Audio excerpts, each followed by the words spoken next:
Halo semua, perkenalkan saya Ketur Armiana Pratiwi dari Program Studi Bimbingan dan Konseling dengan NIM 2511011035. Pada kesempatan kali ini, saya akan melakukan sesi mikrokonseling sebagai bagian dari tugas akhir mata kuliah mikrokonseling dasar. Sesi ini bertujuan untuk melatih keterampilan dasar konseling seperti attending, paraphrasing, feeling, dan berbagai teknik lainnya yang diperlukan dalam proses konseling. Dalam sesi mikro ini, saya akan berperan sebagai konselor, sementara rekan saya akan berperan sebagai konseli. Sesi yang dilakukan bukan merupakan sesi konseling yang nyata, melainkan simulasi terstruktur agar saya dapat mempraktekkan keterampilan konseling yang lebih terarah dan juga terlatih. Meskipun sifatnya simulasi, saya tetap berusaha menggunakan sikap profesional, empatik, dan juga menghargai sebagai respon dari konseli. Melalui tugas ini, saya berharap dapat meningkatkan pemahaman saya tentang proses konseling, serta dapat mengembangkan kemampuan untuk membangun hubungan yang hangat, mendengarkan secara aktif, dan juga respon yang tepat kepada konseling.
Selamat siang, silahkan duduk. Selamat siang. Sebelumnya, sudah mengisi Google Formulir untuk sesi konseling pada hari ini ya? Apakah benar dengan nama Dewi? Benar. Sebelum kita mulai sesi konseling pada hari ini, kita akan membuat kontrak konseling terlebih dahulu, di mana konseling kali ini akan berlangsung selama 20 menit. Dalam sesi ini, jika kamu merasa tidak nyaman, kamu dapat menghentikan sesi ini kapan saja. Dalam sesi konseling ini, kita memiliki beberapa asas. Yang pertama, asas kesukarelaan, di mana kamu dapat bercerita secara sukarela tanpa ada paksaan atau dorongan dari siapa saja. Yang kedua, asas kerahasiaan, di mana kamu dapat bercerita tanpa khawatir saya membeberkan permasalahan kamu, kecuali itu sudah menyangkut dengan keselamatan kamu. Yang ketiga, asas keterbukaan, di mana kamu dapat bercerita secara terbuka tentang permasalahan yang kamu hadapi. Yang keempat, asas kemandirian, di mana kamu dapat mengambil keputusan sendiri, tidak selalu bergantung kepada solusi yang saya berikan. Saya juga akan membuat catatan anekdot sebagai data untuk konseling yang kita lakukan hari ini. Dan agar saya dapat memahami lebih dalam tentang permasalahan yang akan kamu hadapi atau yang sedang kamu hadapi. Catatan anekdot ini tidak akan dibeberkan ke siapapun.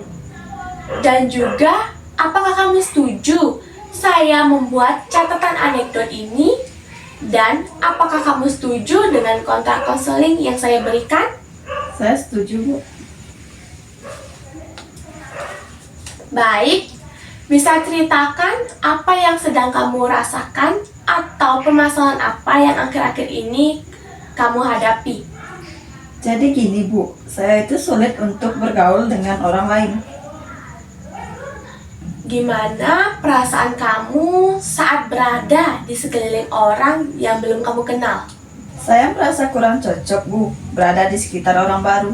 Seakan-akan orang lain itu sudah saling memahami mereka. Tetapi saya merasa cemas di mana saya takut salah dalam berbicara. Selain itu, saya merasa saya sulit untuk mencari topik, Bu. Selain itu, saya ingin mencoba memulai pembicaraan, tetapi saya takut ditolak atau saya diabaikan. Jadi, kamu merasa jika kamu memulai sebuah pembicaraan dengan orang baru, kamu merasa bahwa kamu akan diabaikan oleh mereka, bukan begitu? Betul, Bu. Baik, bisa kamu jelaskan lebih dalam bagaimana hubungan kamu dengan orang yang ada di sekitar kamu? Hubungan saya dengan orang lain itu sebenarnya baik saja, Bu. Tetapi sisi lain saya merasa ada ketakutan tersendiri. Bahkan saya kalau ketemu orang baru bingung untuk ngomong apa dan saya susah untuk mencari topik baru lain. Berarti selain takut diabaikan, kamu juga takut mati topik ya? Iya, Bu. Kalau boleh tahu, apa yang membuat kamu berkomunikasi lancar dengan teman yang sering kamu ajak?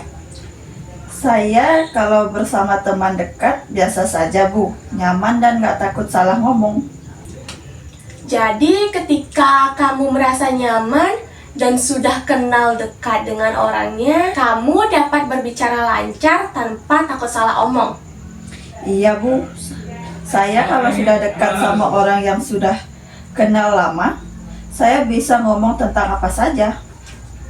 Sepertinya rasa nyaman itu sangat penting ya buat kamu. Kamu dapat menyesuaikan diri untuk kamu menjadi nyaman. Benar, Bu. Saya itu orangnya sangat butuh waktu banget buat adaptasi. Ketika kamu berada di lingkungan yang baru, pikiran seperti apa yang muncul? Saya mulai mikir kalau mereka nggak nyaman ke saya dan mikir mereka akan menjauhi saya, Bu. Berarti ada pikiran negatif yang langsung muncul yang dimana kamu merasa takut akan tidak diterima ya? Iya, Bu. Itu yang sangat sering muncul. Saat kamu ingin berbicara dengan orang baru, apa yang dirasakan oleh tubuh kamu? Mungkin seperti tangan basah, keringat, atau deg-degan? Iya, Bu. Saya deg-degan. Tangan juga suka basah dan pikiran saya kemana-mana, Bu. Jadi ada reaksi fisik yang cukup kuat ya. Dalam situasi apa kecemasan kamu mulai muncul? Mungkin saat pertama kamu masuk dalam kelas atau kamu makan di kantin? Saat pertama masuk kelas, lalu ada orang baru yang duduk di samping saya. Sebenarnya kamu sudah dapat untuk menjalin hubungan dengan orang-orang yang ada di dekat kamu. Cuma pikiran itu yang membuat kamu ragu untuk memulai dengan orang baru yang ada di sekeliling kamu. Benar, Bu. Saya mendengar kamu sangat sulit ya untuk memulai sebuah pembicaraan. Tapi di sisi lain, kamu dapat memulai pembicaraan dengan orang yang ada di dekat kamu. Itu merupakan hal yang baik, di mana kamu dapat berkomunikasi dengan lancar. Menurut kamu, apakah kamu sebenarnya punya kemampuan? Hanya saja, kamu belum berani untuk mencoba dengan orang baru yang ada di sekeliling kamu. Iya juga ya, saya mungkin sebenarnya hanya merasa takut saja. Rasa takut yang kamu rasakan ini merupakan hal yang wajar, di mana kamu peduli dengan hubungan orang lain. Ini artinya kamu ingin diterima dan juga diperlakukan baik, bukan berarti kamu tidak mampu. Iya juga ya, saya tidak melihat dari sisi lain. Beberapa orang termasuk saya juga dulu merasa gugup jika harus bertemu dengan orang baru. Terkadang pikiran kita itu yang membuat suasana semakin menegangkan. Berarti bukan saya saja yang mengalami hal ini ya, Bu? Tidak, itu hal yang wajar dan juga tergantung bagaimana cara kamu dapat menyikapinya saja. Saya melihat kamu sudah cukup mampu dalam mengenali diri kamu sendiri dan juga perasaan kamu. Ini merupakan bahwa kamu punya potensi yang besar dalam bidang sosial. Saat kamu merasa tegang dalam lingkungan baru, hal apa yang biasa kamu lakukan agar dapat menenangkan diri kamu? Kadang saya narik nafas panjang atau pura-pura main HP biar nggak kelihatan gugup, Bu. Kamu sudah menemukan cara menenangkan diri yang bagus untuk membantu kamu agar lebih nyaman beradaptasi dengan orang baru. Langkah kecil apa yang akan kamu lakukan? Mungkin berusaha untuk menyapa orang baru. Mungkin saya akan mencoba menyapa teman baru saya di kelas, Bu. Baik, itu langkah yang bagus. Bagaimana kalau kita mulai dengan langkah sederhana? Mungkin dengan cara kamu senyum dan juga menyapa dengan kalimat singkat seperti "Hai, gimana kelas hari ini?" Kita coba mengevaluasi minggu depan tentang perkembangan kamu. Baik, Bu, saya akan mencobanya. Saya jadi tahu bahwa sebenarnya saya bisa mengobrol dengan orang baru. Cuma karena saya merasa takut saja, saya akan mencoba pelan-pelan untuk memulai pembicaraan. Bagus sekali. Terima kasih sudah mau terbuka hari ini. Kita akan lanjutkan pembicaraan pada sesi berikutnya, di mana kamu dapat menceritakan perkembangan kamu selama ini. Sebelum kita menutup sesi kali ini, akan saya simpulkan bahwa pertemuan kali ini kita sudah membahas di mana kamu itu sulit untuk beradaptasi dengan orang baru. Karena kamu memiliki ketakutan kalau kamu takut diabaikan, takut kehabisan topik, dan juga takut salah omong. Di mana kamu juga memiliki kecemasan yang kamu alami seperti deg-degan, tangan suka basah, dan juga pikiran suka kemana-mana. Kamu juga menyadari jika kamu nyaman dan kenal dekat dengan orang baru, kamu akan dapat berkomunikasi dengan lancar. Dari proses tersebut, kita lihat bahwa yang menghambat kamu itu bukan ketidakmampuan, melainkan rasa takut dan juga pikiran yang negatif yang otomatis muncul saat kamu bertemu dengan orang baru. Kamu juga sudah menunjukkan langkah kecil yang akan kamu ambil untuk mulai beradaptasi dengan orang baru. Jadi kita akan lihat perkembangan kamu pada sesi konseling selanjutnya. Terima kasih, Bu. Sama-sama.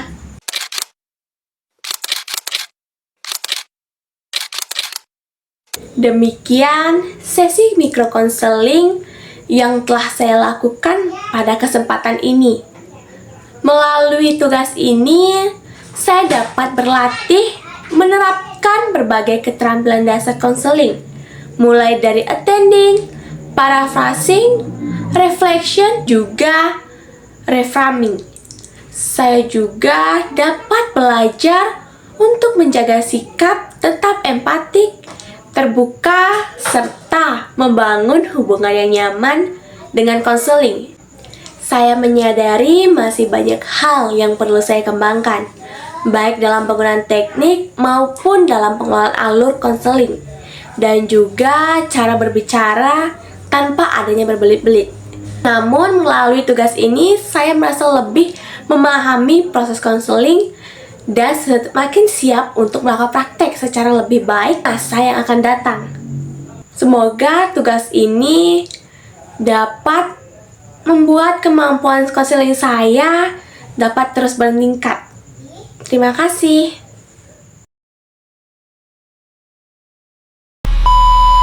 Refleksi sesi konseling ini sudah berjalan dengan alur yang terstruktur dan juga menggunakan berbagai keterampilan dasar konseling, di mana konselor memulai dengan melakukan attending yang baik, yang juga dapat ditunjukkan melalui sapaan ramah, sikap terbuka, serta memastikan konseli merasa nyaman.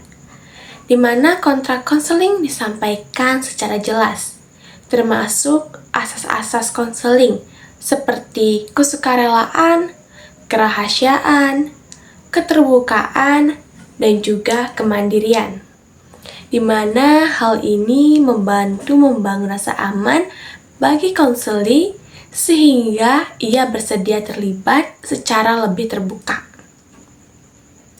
Dalam proses eksplorasi, konselor berhasil menggali perasaan, pikiran, serta reaksi fisik yang dialami konseli ketika berhadapan dengan orang baru. Konseli dapat mengungkapkan kecemasan sosialnya, seperti takut salah berbicara, takut diabaikan, bingung mencari topik, serta munculnya reaksi fisik seperti tangan basah dan juga deg-degan. Di mana melalui teknik seperti probing, open question, paraphrasing, dan reflection, konselor memberikan ruang bagi konseli untuk memahami dirinya secara lebih mendalam. Di mana konselor juga memberikan reframing yang dapat membantu konseli melihat bahwa kecemasan yang ia alami bukan tanda ketidakmampuan, tetapi bagian dari hal yang wajar karena adanya untuk diterima. Self-disclosure yang diberikan konselor digunakan secara profesional untuk membangun kedekatan dan juga menormalisasi pengalaman konseli. Ini terbukti efektif karena konseli kemudian merasa tidak sendirian dalam menghadapi situasi yang sulit. Melalui dialog yang tadi, konseli mulai menyadari bahwa dirinya sebenarnya mampu berkomunikasi dengan baik jika sudah merasa nyaman. Kesadaran ini menjadi dasar bagi konselor untuk melakukan confronting secara suportif yang dapat mendorong konseli melihat potensi dan kekuatan diri yang dimiliki. Pada bagian akhir sesi, konselor membantu konseli merumuskan langkah kecil yang konkret dan juga realistis, yaitu mencoba menyapa teman baru yang ada di kelas.